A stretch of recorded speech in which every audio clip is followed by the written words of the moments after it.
Welcome to Talking Roadmaps, where we're having an interesting chat with one of the panelists who's going to be there with me at Product World EU in May this year. Vedran, who are you? I'm a developer. I've been a developer for my entire life, but I kind of, not evolve is probably a bad word, but I kind of grew into being a developer and a product owner and a business analyst. So basically, I manage the delivery from the inception to the actual delivery.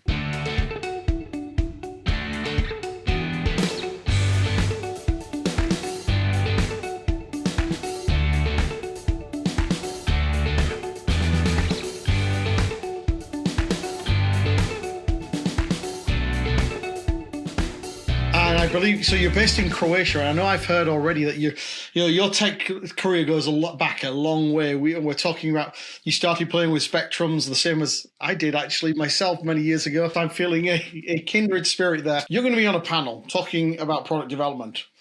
What myth or common belief are you going to challenge when you're on that panel? Basically, I'm going to challenge the accepted belief that IT projects are painful. This is just a fact of life.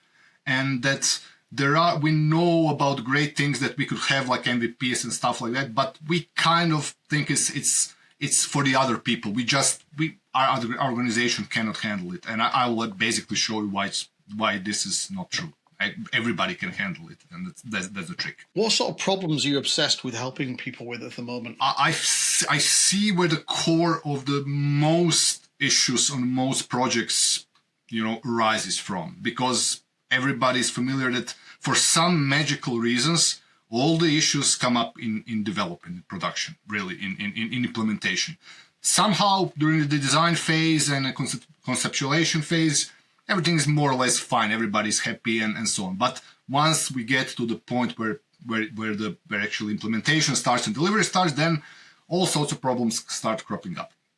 And that's not by accident. This is because the foundational aspects of every project, which is a shared model of the product that we are building, is not there.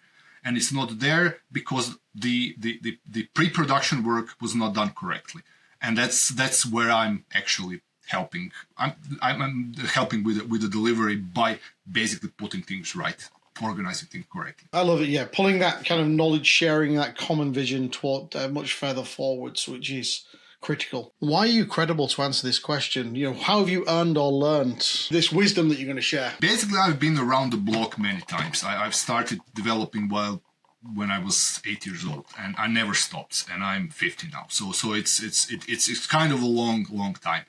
And the thing is, the thing that makes my perspective valuable is that every time I ran around the block, I was wearing a different hat.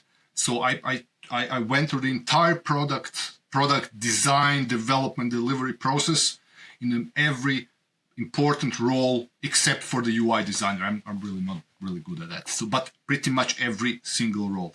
And then I was able to feel the pain from every single perspective. And that gave me what's important from conflicting perspective, from the management perspective as well from the operational perspective, and the pain is real in each scenario, but there is a reason why it's so. So that gives me this perspective. I was able to actually feel it and see what doesn't work for each particular role and what does. I mean, I can imagine this book might be something that would resonate from it's a really old one.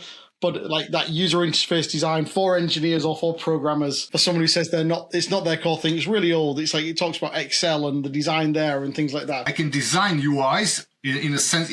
I'm a good functional designer. I can design them to work and to do what they need to do. But when it comes to making them beautiful, that's really not my strong point. I can understand that. I think I describe myself as trained enough in user experience and UI design to be dangerous. I can make it sound really credible, but maybe isn't the best thing. If someone applies your ideas really well, what actually changes for them? Basically, the projects start becoming a fairly pleasant experience. What really happens is that you get to really practice iterative delivery in a way that it's described in the books with effects that are advertised, and suddenly the issues, the development issues that you are so accustomed to, stop being there, or they become exceptions rather than the rule. So that's the main. You get reliable delivery. That's the main difference. You get reliable iterative delivery, which is progressive. Basically, you build on top of it. It's what Agile promises, but I have yet to see a truly Agile project in practice. Everybody has their version. And there's a reason. This is a phenomenon. I mean, I've seen it all over the place, and this is not a coincidence. If the fact that everybody has their version, speaks volumes, really. And that's because there are fundamental flaws. And I could, go on tangent and speak about it for an hour, so we don't have time to that. But there are fundamental reasons why this is so, and this is something that I basically address with my approach. Where can people hear you talking about this? When can they hear about it? I'll be participating in the panel discussion at the end of the first days. It's a product delivery, so come and join us. Thanks for joining me here today. Thank you for having me.